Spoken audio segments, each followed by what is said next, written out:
projek DIY air pump bubble ni sekadar untuk backup saja kalau tiada bekalan elektrik. Maknanya kalau tiada bekalan elektrik tu kita boleh gunalah air pump macam ni. Dekat sini saya menggunakan satu motor air pump jenis micro 3.7 volt DC. Dia punya kekuatan dia tak sampai 2 amp pun. Saya test tadi dalam 1.5 amp sahaja, maknanya tak kuatlah current dia. Dia punya bateri ni saya guna bateri handphone lama. Saya tengok bateri ni masih lagi boleh pakai, boleh guna. Dia tak menggelembung kan. So saya guna je lah bateri handphone lama ni.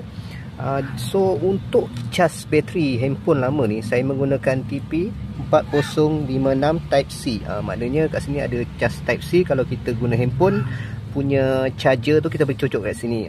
Maknanya kita boleh cas dekat rumah lah. Dan satu lagi yang ni saya sambungkan sebagai backup untuk cas. Saya guna solar. Okey, solar saya kecil je kat sana tu. Solar ni lebih kurang dalam 6 volt. Saya dah test tadi dalam cuaca panas terik pun dia dapat 6 volt saja, sebab dia antara 5 ke 6 volt. Ini saya ambil daripada bekas lampu solar, tapi lampu solar yang 3.7 volt. So sesuai lah untuk bateri dan kita punya pump ni. So sebab bateri ni pun bateri handphone, memang dekat sini memang biasanya orang guna charger handphone. Type C yang ni TP4056 ni biasanya orang DIY buat power bank. Buat power bank. So saya guna ni dah lebih mudah. Dan dekat sini saya letakkan satu switch. Tujuannya untuk on off. Okey, macam tu. Ni nampaklah dia buih tu kan. Dan dia punya air pump ni, dia punya KPI dia pun, punya power dia pun okey, sangat kuat. Tapi sebenarnya dia boleh pergi sampai tak silap saya dalam 7 volt macam tu. Tapi kat sini sebabkan saya guna bateri ni, so penggunaan dia tak maksimum. Ni baguslah untuk kita punya micro pump ni.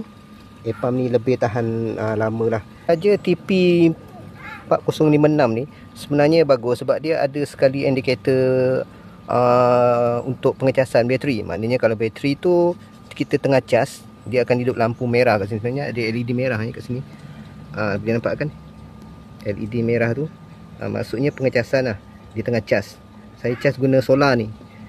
Nanti kalau dia dah penuh, dia akan tukar lampu LED tu akan tukar warna biru. Maknanya bateri kita ni dah penuh.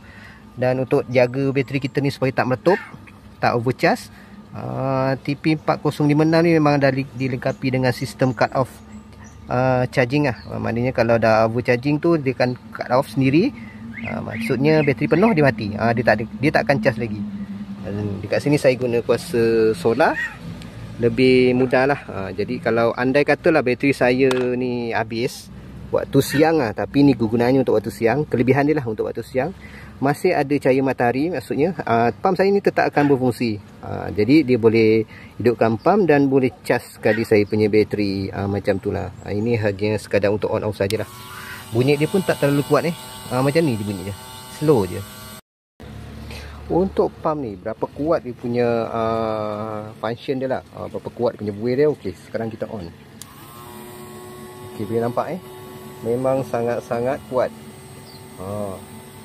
Okey lah, dengan dia punya pump dia pun tak besar sebenarnya, tak power lah sangat sebab dia 3.7 volt saja.